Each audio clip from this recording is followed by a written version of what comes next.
Hello दोस्तों, स्वागत है आपके अपने यूट्यूब चैनल एके स्टूडेंट में। आप सभी दोस्तों का मैं अमित शुक्ला बहुत बहुत स्वागत करता हूं। आज की इस वीडियो में हम चर्चा करेंगे दोस्तों बीए सेकंड सेमेस्टर के सभी छात्र छात्राओं के लिए जिनका ज्योग्राफी सब्जेक्ट है यानी कि भूगोल, उनके लिए आज का मॉडल पेपर बहुत ही मोस्ट इंपॉर्टेंट होगा जो आपके बीच में मैं लेके आया हूँ। इसमें आपको पेपर से संबंधित जितने भी प्रश्न होंगे वो आपके लिए बहुत ही मोस्ट इंपॉर्टेंट होगा। दोस्तों बने रहे वीडियो के अंत तक, क्योंकि आज की जो मॉडल पेपर है वो लास्ट तक अगर आप देखेंगे तो आपको पक्का इसमें 10 से 12 जो आपके 8 से 10 प्रश्न क्लियर हो जाएंगे और अच्छे से आप लोग को आने वाले जो टाइम में पेपर होने वाले हैं 2 से 2.5 महीने में वो आपको क्लियर हो जाएगा। तो दोस्तों बने रहे वीडियो के अंत तक और अंततः चैनल को देखते रहिए। और अगर चैनल में आप लोग नए हैं तो चैनल को सब्सक्राइब कर दीजिए, प्लस में बेल आइकन दबा दीजिए, आने वाले वीडियो का नोटिफिकेशन आप लोगों तक बिल्कुल मिलता रहे। और फटाफट एक दूसरे को वीडियो को शेयर भी करते रहिए। तो चलिए दोस्तों चलते हैं मॉडल पेपर की तरफ। कुछ इस तरीके से आपका प्रश्न पत्र दिया रहेगा और इसमें दिया रहेगा आपका बीए सेकंड सेमेस्टर भूगोल।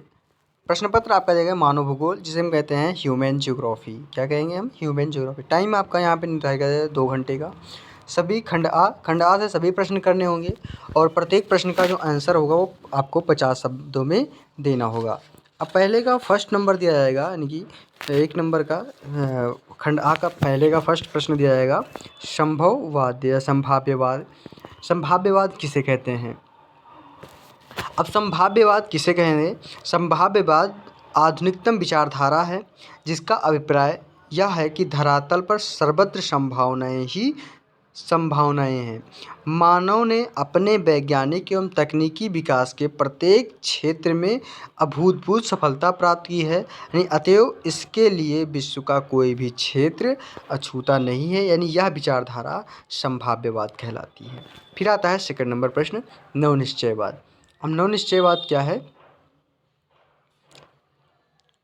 नवनिश्चयवाद की विचारधारा में प्रमुख प्रवर्तक अमेरिकन भूगोलवेत्ता ग्रिफिथ टेलर जी ने इस विचारधारा की मान्यता को, यानी कि स्थान स्थान पर मनुष्य की प्रकृति द्वारा बनाए गए कार्यकलापों एवं नियमों का पालन और अनुसरण करना ही पड़ता है, नहीं परंतु वातावरण के तत्वों का उपयोग के लिए मानव स्वतंत्र है। निसंदेह मानव अपने वातावरण के साथ समायोजन करते हुए वातावरण में अनेक प्रकार के परिवर्तन ला सकता है। यह सत्य है कि मानव वातावरण का निर्माण तो नहीं कर सकता, परंतु सुखों और समृद्धशाली जीवन यापन के प्रयासों में अनेक कार्य करता रहता है।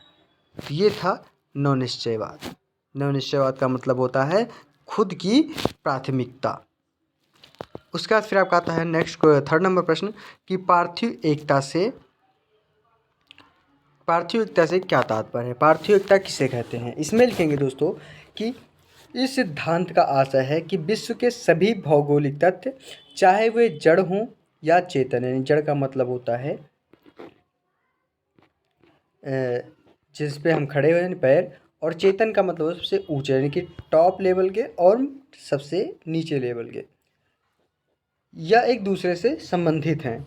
इन तथ्यों में कोई स्वतंत्र इकाई नहीं है, इसलिए उनका पृथक अध्ययन करना संभव नहीं है। यानी कि पृथ्वी एक ऐसा अकाट्य है जिनकी विभिन्नताएं केवल प्रतीयमान होती हैं, उनमें सत्यता नहीं है। तो ये होता है पार्थिव एकता। पार्थिव एकता का मतलब समझ में आपको आ गया होगा। फिर आपका आता है नेक्स्ट नंबर, फोर्थ नंबर, कि अनुकूलतम जनसंख्या क्या है? अनुकूलतम जनसंख्या किसे कहते हैं? ये प्रश्न आपके पिछले प्रीवियस ईयर पेपर में पूछा गया था। तो इस तरीके से पेपर आपके पेपर में बार बार प्रश्न पूछे भी जाएंगे। अनुकूलतम जनसंख्या से अभिप्राय किसी क्षेत्र या प्रदेश की उस जनसंख्या से है जिसमें हम संसाधनों की अनुकूलतम उपयोग होता है, अधिकतम उत्पादन संभव होता है तथा प्रति व्यक्ति आय एवं जीवन उच्च होता है। जो उनका स्तर होता है वो उच्च होता है और अधिकतम आर्थिक कल्याण संभव होता है। अगर संक्षेप में हम बात करें तो किसी समय व परिस्थिति विशेष में जिसमें प्रति व्यक्ति आय अधिकतम होती है अनुकूलतम जनसंख्या मानी जाती है। यह आदर्श जनसंख्या की स्थिति है। फिर आता है 5 नंबर प्रश्न, मानव बस्तियों के प्रकार। बहुत ही मोस्ट इंपॉर्टेंट है। मानव बस्तियों के प्रकार कौन कौन से हैं? तो मानव बस्तियों के प्रकार आपको मैंने पहले भी बताया था और आपके इसमें आपको हर प्रकार से बताने का प्रयास किया है। मानव बस्तियाँ 4 प्रकार की होती हैं, जिनको किसी बस्ती में मकानों या झोपड़ियाँ या फिर यंत्रागार, स्नानागार, आर्थिक कार्य संबंधी अन्य भवन आदि की पारस्परिक दूरी के आधार पर निश्चित किया जाता है। जैसे फर्स्ट नंबर में आपका आता है एकाकी अथवा प्राकीर्ण बस्तियाँ। सेकंड नंबर में आपका आता है संघन एवं गुच्छित बस्तियाँ। थर्ड नंबर में आपका आता है संयुक्त बस्तियाँ। और फोर्थ नंबर में आता है अखंडित बस्तियाँ। यानी पिछले में आपका आता है उत्तरार्धिक बस्तियों के प्रकार बताए, जो मानव बस्तियों के उत्तरार्धिक, तो यही आपका उत्तरार्धिक होता है, मतलब इसी को हम उत्तरार्धिक बस्तियों के बारे में हम आपको यहाँ पे बताएंगे। इस तरीके से प्रश्न आपके पेपर में पूछा जाता है। फिर आपका आता है 6 नंबर प्रश्न कि अनुक्रम अधिष्ठान क्या है। अनुक्रम अधिष्ठान किसे कहते हैं। बहुत ही मोस्ट इम्पॉर्टेंट प्रश्न है और हर बार आपके पेपर में ये सारे प्रश्न पूछे जाते हैं। अब अनुक्रम अधिष्ठान के बारे में लिखना होगा, किसी क्षेत्र में निवास करने वाले मानव वर्ग के व्यवसाय का बदलता हुआ रूप अनुक्रम अधिष्ठान कहलाता है। दूसरे शब्दों में मानव द्वारा भूमि उपयोग तथा संसाधन उपयोग का बदलता हुआ उपक्रम ही अनुक्रम अधिष्ठान कहलाता है। अनुक्रम अधिष्ठान की प्रयुक्त संस्थाएं निम्न है, कौन कौन से। फर्स्ट नंबर में आपका आता है आखेट व्यवस्था, सेकंड नंबर पशुचारण अवस्था, थर्ड नंबर में आता है कृषि अवस्था और फोर्थ नंबर में आता है खनन अवस्था। 5 नंबर में आता है निर्माण उद्योग तथा व्यापार की व्यवस्था। तो इस प्रकार आपको ये अनुक्रम अधिष्ठान व्यवस्था देखने को मिलेंगी। उसके बाद फिर आपका आता है 7 नंबर प्रश्न कि सांस्कृतिक भूदृश्य क्या है। सांस्कृतिक भूदृश्य के बारे में यहाँ पे आपको लिखना होगा कि मानव प्रकृति भूदृश्यों में अपने कार्यकलापों और हस्तक्षेप में निरूपांतरण करता है। मानव द्वारा निर्मित इन भूदृश्यों को सांस्कृतिक दृश्यभूमि या सांस्कृतिक भूदृश्य कहते हैं। अतः सांस्कृतिक भूदृश्य अभिप्राय मानव द्वारा निर्मित दृश्यभूमि से है। मानव ने प्राकृतिक दृश्यभूमि का प्रयोग करके यह उसमें रूपांतरण करके उस प्राकृतिक भूदृश्य पर अपनी कीर्तियों की छाप लगाकर उन्हें परिवर्तित कर मानव निर्मित भूदृश्य बना दिया है। उसके बाद फिर आपका आता है नेक्स्ट प्रश्न 8 नंबर कि जनसंख्या घनत्व से क्या आशय है। जनसंख्या घनत्व किसे कहते हैं।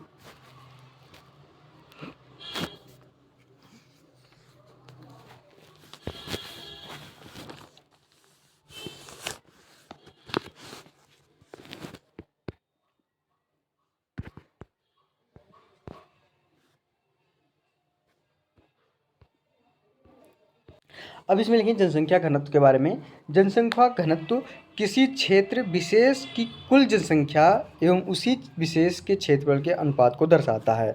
अर्थात हम बात करें उस क्षेत्र विशेष में प्रति वर्ग किलोमीटर क्षेत्र पर औसत कितनी जनसंख्या निवास करती हैं को प्रदर्शित करता है। यह प्रति वर्ग किलोमीटर क्षेत्रफल पर निकाला जाता है, जिसमें आपका सूत्र निर्धारित किया गया है कि जनसंख्या घनत्व बराबर क्षेत्र की कुल जनसंख्या बटे क्षेत्रफल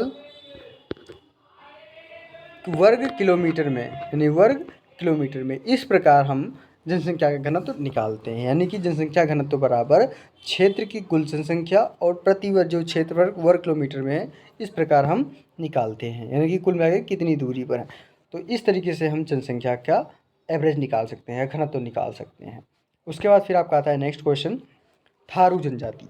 थारू जनजाति किसे कहते हैं।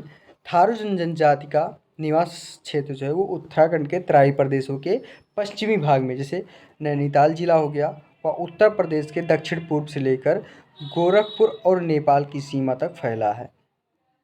यह क्षेत्र हिमालय पर्वतपदीय और शिवालिक क्षेत्र में, जैसे नैनीताल, गोंडा, खीरी, गोरखपुर, पीलीभीत, बहराइच और बस्ती जिले में है। थारू जनजाति का सबसे अधिक जमाव नैनीताल जिले के बलिहारी, परगना के नानक माता, किलपुरी और टकनपुर बस्तियों के आसपास पाया जाता है। उसके बाद फिर आता है 10th नंबर मानव भूगोल के उपागम। मानव भूगोल के उपागम कौन कौन से हैं ये आपको यहाँ पे लिखना होगा, बहुत ही मोस्ट इम्पॉर्टेंट है। अब मानव भूगोल के उपागम के बारे में यहाँ पे लिखना होगा कि मानव भूगोल के अंतर्गत भूतल पर मानव वर्गों और उनके वातावरण के पारस्परिक कार्यात्मक संबंधों का तथा मानवीय तथ्यों के स्थानिक वितरणों का अध्ययन किया जाता है। और इस अध्ययन के कई पक्ष हैं, यानी मानव भूगोल के अध्ययन के मुख्यतः 4 आपको उपागम मिलते हैं। कौन कौन से 4 उपागम हैं इसमें? आपको फर्स्ट उपागम तो आपका आता है दोस्तों पारिस्थितिकी उपागम, सेकेंड नंबर आपका आता है क्षेत्रीय या स्थानिक उपागम, थर्ड नंबर में आपका आता है व्यवहार परक उपागम और फोर्थ नंबर में आता है मानव कल्याण संबंधी उपागम। तो ये आपके आते हैं मानव भूगोल के उपागम के बारे में।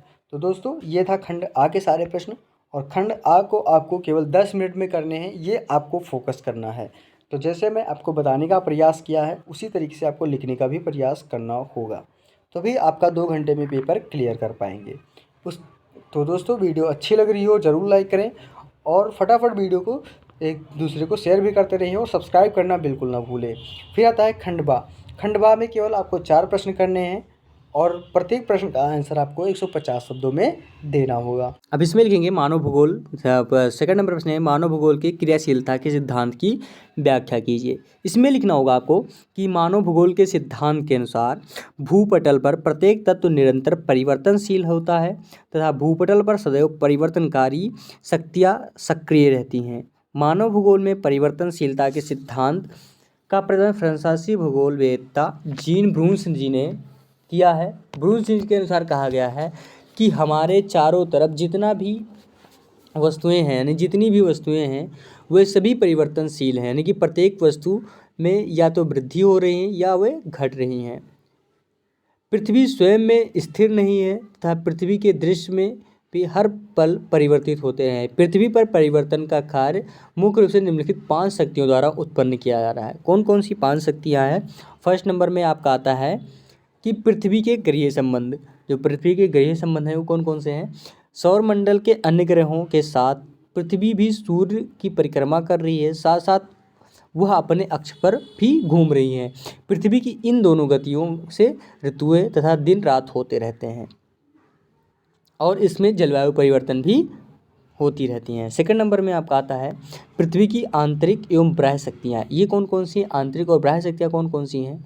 आंतरिक पृथ्वी की जो भूगर्भिक क्रिया है इसमें आंतरिक शक्तियाँ हैं, जैसे पर्वतों का उठना, खाड़ियाँ, सागर व महासागरों का सिकुड़ना, विस्तीर्ण होना, और इस प्रकार भूगर्भिक क्रियाओं में भूकंपों का आना तथा ज्वालामुखी उद्गार जैसी भूगर्भिक क्रियाएं सम्मिलित होती हैं। अब आता है पृथ्वी की बाह्यग्रहीय शक्तियाँ में, जैसे बाह्यग्रह में कि पृथ्वी धरातल पर सूर्य तप की विभिन्नता से धरातलीय तापमान, वायु दबाव, वर्षा तथा हवाओं की गति प्रभावित होती है, जिनके कारण भूपटल पर परिवर्तन दृष्टिगोचर होते हैं। साथ ही पृथ्वी पर यह बाह्य शक्तियाँ भूपटल पर अपरदन तथा निक्षेपण का कार्य करती हैं। थर्ड नंबर में आपका आ जाएगा इसमें गुरुत्वाकर्षण शक्ति।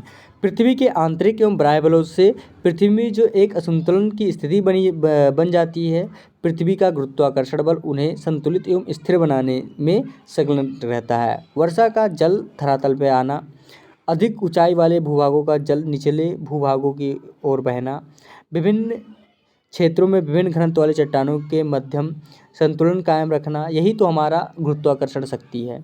फिर आता है फोर्थ नंबर जैविक शक्तियाँ। इसमें आता है जैविक शक्तियाँ में, जैसे जैविक शक्तियों में वनस्पति एवं जीव जंतुओं के द्वारा किए गए परिवर्तनों को सम्मिलित किया जाता है। वनस्पति का आवरण एक भूमि कटाव का नियंत्रण है, तो दूसरी ओर कमजोर चट्टानों में पेड़ पौधों की जड़ें प्रवेश कर इनमें दरारें निर्मित करती हैं, जिसके फलस्वरूप अपक्षय की क्रिया बढ़ जाती हैं। इसके अतिरिक्त आता है भूमि के अंदर असंख्य कीड़े मकोड़े तथा बैक्टीरिया छोटे छोटे छिद्र व कॉलोनी बनाकर रहते हैं। फिर आता है 5 नंबर मानवीय शक्ति।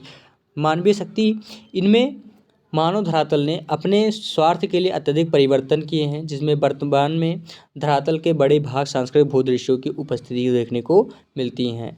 वनों को काट कर कृषि कार्य करते हैं, यातायात मार्ग निर्मित कर उन पर वाहन चलाए गए हैं, भूगर्भ खनिज तथा सागर से मछलियाँ व विभिन्न सागरीय उत्पाद प्राप्त किए हैं। तो इसी प्रकार अन्य तरीके से उन्होंने अपना सारा निमित्त किया है, और मानव इन परिवर्तनों से प्रभाव से अछूत ना रहा है, और इन्हीं परिवर्तनों से अपने क्रियाकलापों में सामंजस्य स्थापित करने का प्रयासरत रहा है। अंत में फ्रांसीसी भूगोल और ब्रून्स जी का कहना है कि हमारे चारों ओर जो प्रत्येक वस्तु परिवर्तन की दिशा में है, वास्तव में कुछ ही गतिहीन एवं अपरिवर्तनशील नहीं है। तो ये था क्रियाशीलता के सिद्धांत के बारे में।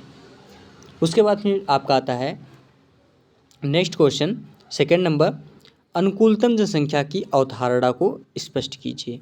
इसमें लिखना होगा आपको अनुकूलतम जनसंख्या में कि अनुकूलतम जनसंख्या से अभिप्राय किसी देश या प्रदेश की उस जनसंख्या से है जिसमें संसाधनों की अनुकूलतम उपयोग होता है, यानी अधिकतम उत्पादन संभव होता है तथा प्रति व्यक्ति आय अपने जीवन स्तर से उच्च होता है। प्रोफेसर डाल्टन जी के अनुसार कहा गया है कि अनुकूलतम जनसंख्या वह होती है जो प्रति व्यक्ति अधिकतम आय प्रदान करती हैं। यहीं पे रॉबिन्स जी के अनुसार कहा गया है कि अनुकूलतम जनसंख्या वह है जिसमें अधिकतम उत्पादन संभव होता है। उसके बाद फिर प्रोफेसर बॉल्डिंग जी के अनुसार कहा गया है कि किसी देश में एक निश्चित समय का उत्पादन एक ऐसा अधिकतम बिंदु है जिसमें जनसंख्या का प्रकृति संसाधनों में पूर्ण समन्वय होता है और इस बिंदु को अधिकतम प्रतिफल बिंदु बना होता है। यह ऐसा बिंदु जिस पर प्रति व्यक्ति आय अधिकतम होती है और इस प्रकार बिंदु से जनसंख्या कम या अधिक होने पर प्रति व्यक्ति आय में कमी होती है। और दूसरी ओर यदि जनसंख्या प्रतिफल बिंदु से अधिक हो गई हो तो देश में जनाधिक्य की स्थिति होगी तथा ऐसी स्थिति में जनसंख्या में कमी करना आवश्यक है। इन डाल्टन जी महोदय जी के अनुसार कहा गया है कि अनुकूलतम जनसंख्या की स्थिति को स्पष्ट करते हुए उन्होंने निम्न सूत्र को प्रयोग किया है। उन्होंने सूत्र क्या प्रयोग किया है, m बराबर a-o/o, यानी कि जिसमें कहा गया है m बराबर आपको मालाडजस्टमेंट जिसे कहते हैं असंतुलन, ए बराबर एक्चुअल पॉपुलेशन जिसे कहते हैं वास्तविक जनसंख्या और ओ किसे कहते हैं ऑप्टिमम पॉपुलेशन अनुकूलतम जनसंख्या। यानी हम इसको ये हमारा प्लस और माइनस के पॉइंट हैं। यानी कि कहा गया है इस प्रकार अनुकूलतम जनसंख्या की अवधारणा एक गतिशील अवधारणा है और अनुकूलतम जनसंख्या उन्हीं प्रदेशों में हो सकती हैं जिसमें जनसंख्या तथा संसाधन के मध्य अनुकूल समन्वय पाया जाता है। तो ये होता है आपका थर्ड नंबर प्रश्न। अब आपका आता है फोर्थ नंबर प्रश्न कि नगरीय अधिवासों की विशेषताएं बताइए, यानी नगरीय अधिवासों की।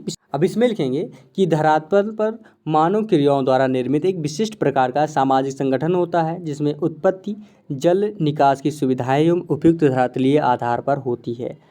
इसके आसपास के क्षेत्र आर्थिक संसाधनों से धनी होते हैं। इसके द्वारा ही क्षेत्र की आवश्यकताओं की पूर्ति होती है तथा उनकी राजनीतिक विकास होता है। इनका कार्य क्षेत्र अधिक विस्तृत एवं बहुधंधी होता है। सामान्यतः नगरीय क्षेत्र केंद्र होता है, अतः वह परिवर्तन उद्योग एवं खनिज राजनीतिक तथा सामाजिक सेवाओं में केंद्र बिंदु होता है। कस्बों में और नगरों में कार्य स्वरूप की दृष्टि से बहुत कम ही अंतर पाया जाता है। प्रायः कस्बे में कालांतर में जाकर नगरों का रूप धारण कर लेते हैं। यदि जनसंख्या के आधार पर उनमें विशेष अंतर नहीं कहा जा सकता है, किंतु कार्य तथा कार्य क्षेत्र की दृष्टि से आशय दोनों में अंतर होता है। उसके बाद फिर आपका आता है कि विशिष्ट जो आपका होता है विपणन, बैंकिंग सुविधाओं आदि का भी उतनी अच्छी व्यवस्था नहीं मिलती हैं जितनी कि एक बड़े नगर में मिलती हैं। दूसरा बड़ा अंतर नगरों के सामाजिक संगठन में होता है। जैसे नगरीय बस्तियों की विशेषताएं कौन कौन से हैं, निम्नलिखित हैं। फर्स्ट नंबर में आपका आता है कि यह केवल कुछ बस्तियां ही इकाई होती हैं जिसमें उनको अनेक भाग स्पष्ट होते हैं। जैसे मध्यम वर्ग, श्रमिक तथा वाणिज्य व्यवसाय में लगे लोग, निवास गृह, कारखानों का औद्योगिक क्षेत्र, व्यापारिक तथा प्रशासनिक खंड, कार्यालय, आमोद प्रमोद एवं मनोरंजन के स्थान, शिक्षा, चिकित्सा आदि संस्थाएं। फिर आता है सेकंड नंबर, इनका मुख्य आधार गैर कृषि संबंधित उद्योग होते हैं। अधिकांश निवासी शिक्षण, चिकित्सा ये सारी चीज़ें सेवाओं से फुटकर या थोक व्यापार में, हस्तकला आदि में लगे रहते हैं। थर्ड नंबर में आता है कि नगरों में मकानों की बनावट सघन एवं एकत्रित होती हैं, अतः जनसंख्या का जो घनत्व है वो ग्रामीण बस्तियों की अपेक्षा अधिक होता है। मकान कई मंजिल के होते हैं। निवार की जैसे गगनचुंबी अट्टिकाएँ जो 80 से 90 मंजिल की होती हैं। मुंबई में 10 से 15 मंजिल और अन्य में 3 से 4 मंजिल के मकान होते हैं।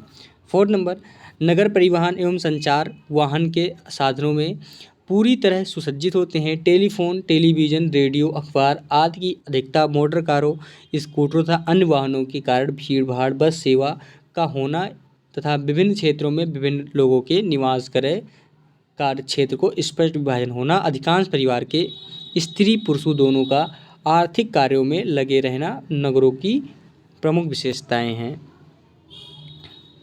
तो ये होता है नगरीय अधिवासों की विशेषताएं। फिर आता है 5 नंबर प्रश्न कि जनाधिक्य के अवधारणा को स्पष्ट किया, यानी जनाधिक्य के बारे में आपको यहाँ पे लिखना होगा।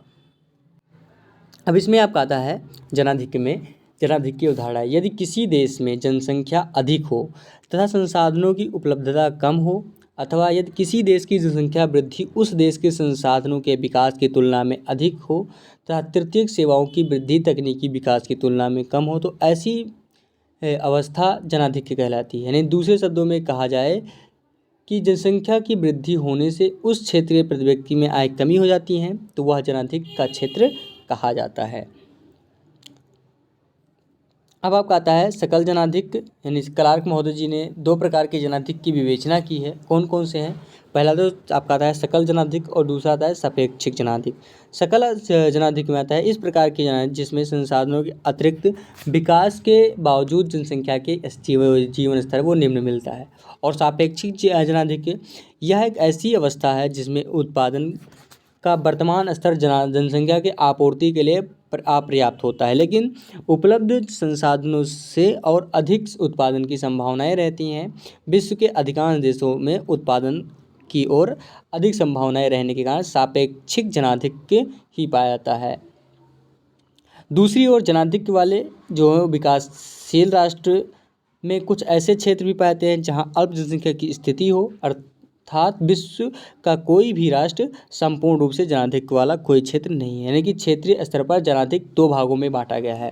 कौन कौन से? फर्स्ट नंबर में आपका आता है ग्रामीण जनाधिक्य और सेकंड नंबर औद्योगिक जनाधिक्य। अब ग्रामीण जनाधिक्य में ग्रामीण क्षेत्रों में होने वाली तीव्र जनसंख्या वृद्धि जिससे प्रति व्यक्ति की कृषि योग्य भूमि की उपलब्धता कम हो जाती है, साथ ही कृषि कार्यों में यांत्रिक उपकरणों के बढ़ते प्रयोग से खेतिहर मजदूरों की मांग भी घट जाती है, जिसके कारण छोटी जोत वाले कृषक तक खेतिहर मजदूरों में रोजगार प्राप्त न होने से भुखमरी की स्थिति उत्पन्न हो जाती है। और इस अवस्था में ग्रामीण जनसंख्या के भरण पोषण में कमी में ग्रामीण संसाधन पूर्णतः सक्षम नहीं रह पाते हैं। यानी विश्व के अधिकांश विकासशील राष्ट्रों में जनसंख्या वृद्धि दर उच्च रहने के कारण ग्रामीण जनाधिक्य की स्थिति मिलती है। फिर आता है औद्योगिक जनाधिक्य। अब इसमें आपका आता है कि ग्रामीण जनाधिक्य जहां विस्तृत स्तर पर देखने को मिलती है, वहीं औद्योगिक जनाधिक्य छिटपुट देखने को मिलती हैं। औद्योगिक जनाधिक्य मुख्य रूप से औद्योगिक क्षेत्रों में मिलते हैं जहां तकनीकी विकास, औद्योगिक मशीनों में बढ़ते प्रयोग से बृहद स्तर पर औद्योगिक श्रमिक बेरोजगार हो जाते हैं। यानी क्लार्क महोदय जी का मानना है कि औद्योगिक जनाधिक्य अपेक्षाकृत कम मिलता है क्योंकि कृषि श्रमिकों की तुलना में औद्योगिक श्रमिक तकनीकी रूप से अधिक कुशल होते हैं। विकासशील राष्ट्रों में की जनाधिक्य की समस्या को हल करने के लिए संसाधनों को समुचित विकास के साथ साथ जनसंख्या वृद्धि पर भी नियंत्रण करना आवश्यक होता है। तो ये होता है आपका जनाधिक्य के बारे में। उसके बाद फिर नेक्स्ट क्वेश्चन आता है आपका 6 नंबर कि पृथ्वी पर मानव विकास पर टिप्पणी लिखिए, यानी कि जो पृथ्वी पर मानव विकास हुआ वो किस प्रकार हुआ है उस पर एक टिप्पणी लिखिए। अब इसमें लिखेंगे दोस्तों कि मानव जात की उत्पत्ति एवं विकास के संबंध में डार्विन जी के अपनी पुस्तक में जो प्राणी विकास के सिद्धांत 1860 ईस्वी में के पश्चात जगत की प्रथम पुस्तिका थी, उसके पूर्व मानव की उत्पत्ति के संबंध में कोई वैज्ञानिक विचार प्रस्तुत नहीं किए गए। यद्यपि भारतीय वेदों पुराणों मानव विकास क्रम को 2 से 7,000 वर्ष पूर्व में समझा दिया जाता है। डार्विन ने मानव की उत्पत्ति के संबंध में जाति वर्ग के विकास को स्पष्ट करते हुए 3 सिद्धांत प्रतिपादित किए हैं। कौन कौन से? फर्स्ट नंबर रूपांतरण सिद्धांत, जिसमें आता है कि प्रत्येक तत्व को रूप अनेक दिशाओं में बदलता रहता है। रूपांतरण की अनेक दिशाएं होने के कारण परिवर्तित रूप भी अनेक प्रकार के होते हैं। सेकंड नंबर अनुकूलन का सिद्धांत, इस प्रक्रिया के कुछ रूपों में अपने पर्यावरण में रह सकने की क्षमता अन्य जीवों की अपेक्षा अधिक होती है। थर्ड नंबर प्राकृतिक चुनाव। जिन जीवों में अनुकूलन की क्षमता होती है वे जीवित रहते हैं और शेष नष्ट हो जाते हैं। जिनमें जीवन शक्ति अधिक होती है प्रकृति उन्हीं की जीवित रखती है। कई बार प्रकृति में एकाएक परिवर्तन होने से जैव जगत को क्रम बदल जाता है और इसमें वेदों में परमेश्वर की हुंकार कहा जाता है। मानव का प्रारंभिक स्वरूप लगभग 5 लाख वर्ष पूर्व निकट प्रकट हुआ, जो संभवतः होमो हैबिलिस की प्रकृति में रूप में था। इसे हम होमो इरेक्ट या सीधा खड़ा होकर चलने वाला मानव सदृश जीव कहा गया। इसमें 5 फुट 2 इंच का मस्तिष्क की भारिता 8 से 950 यानी कि 950 घन सेंटीमीटर और कुछ 1300 घन सेंटीमीटर तक थी। छोटा चेहरा, चपटी नाक तथा संकुचित ललाट इसकी शारीरिक विशेषताएं थीं। होमो इरेक्टस के इस अवशेष जावा को हम ट्रिनेल नामक स्थान पर सर्वप्रथम 1890 में ईस्वी में मिले। फिर आता है मानव क्रम विकास की अगली कड़ी में होमो सेपियंस यानी जिसे हम कहते हैं निएंडरथालिस का प्रादुर्भाव लगभग 1 लाख वर्ष पूर्व हुआ, जो शारीरिक बनावट में मस्तिष्क की धारता आधुनिक मानव से मिलता जुलता था, परंतु उसकी प्राविधिक पत्थर, लकड़ी एवं हड्डियों के विविध औजारों के निर्माण तक सीमित थी। तथापि इन जो मानव भाषा द्वारा अनुभवों का अन्य सदस्यों में आदान प्रदान कर सकता है। मध्य यूरोप में एशिया के विस्तृत क्षेत्र में गुफाओं के निवास स्थान में बिखरे हुए थे। लगभग 40,000 वर्ष पूर्व मानव का वह स्वरूप उभरा जो आज दिखाई पड़ता है। इसे जीव वैज्ञानिक होमो सेपियंस कहते हैं। फिर भी आज से 11,000 वर्ष पूर्व तक मनुष्य अपनी आजीविका के लिए वनों के कंदमूल, फल, समुद्र एवं जलाशयों से मत्स्य तथा जानवरों के शिकारों पर ही निर्भर रहता था। आज से 9,000 वर्ष पूर्व अर्थात नवपाषाण काल के प्रारंभ से जब मनुष्य ने पशुओं जैसे कुत्ते, घोड़े, गाय, बैल, ऊंट आदि को पालतू बना लिया तथा चावल, गन्ना, गेहूँ जैसी फसलों को उगाना सीख गया, मनुष्य विभिन्न क्षेत्रों में बसने लगा तथा उसमें क्षेत्र विशेष से अपनत्व का बोध होने लगा। तभी से विश्व क्षेत्रों में वातावरण के अनुसार समायोजन की प्रक्रिया प्रारंभ हुई, यानी कि परिणाम स्वरूप क्षेत्र विशेष रूप से विशिष्ट जीवन पद्धति का प्रारूप उभरने लगा। तो ये हो गया आपका 6वां प्रश्न नई पृथ्वी पर मानव विकास के बारे में। उसके बाद फिर आपका आता है सेक्शन सी यानी खंड सा। इसमें केवल 2 प्रश्न करने हैं, प्रत्येक प्रश्न का आंसर आपको 202 में देना है। 7वां प्रश्न आपका जाए कि मानव भूगोल में नियतिवाद की संकल्पना का उदाहरण विवेचना कीजिए। 8 नंबर प्रश्न दिया है कि मानव अर्थव्यवस्था की उत्पत्ति एवं अनुक्रम की विवेचना कीजिए। फिर 9 नंबर प्रश्न है कि अभिनूतन यानी काल जो होता है प्लेस्टोसीन युग में मानव प्रसरण का वर्णन कीजिए। 10 नंबर प्रश्न है कि मानव अधिवासों के प्रकार एवं प्रतीकों का वर्णन कीजिए। तो ये आपको मैं खंड सा का 2 प्रश्न करके आपको अलग से वीडियो बना देंगे, जिससे कि आपको पढ़ने में, लिखने में और टाइम का भी देखते हुए सारा आपको वहाँ पे क्लियर हो जाएगा। और दोस्तों इसमें कुछ चीज़ें आपको जो अलग से बताने का प्रयास करेंगे, जो 2 प्रश्न आपको बताएंगे, इसमें आपको 2 चीज़ें क्लियर हो जाएंगी। पहला तो आपको लेखन के बारे में पता चल जाएगा, किस तरीके से हमें कॉपी को लिखना होगा, कैसे हम आगे हमारा सारा पार्टीशन क्लियर हो जाएगा, कितने अंकों में लिखना होगा, वो सारी चीज़ें यहाँ पे हम आपको अच्छे से समझा देंगे और आपको टाइम भी नहीं लगेगा। तो दोस्तों इसी के साथ अगली वीडियो तक ज़रूर इंतज़ार करिए और अगली वीडियो में हम आपके साथ फिर से उपस्थित होंगे। धन्यवाद दोस्तों, जय हिंद।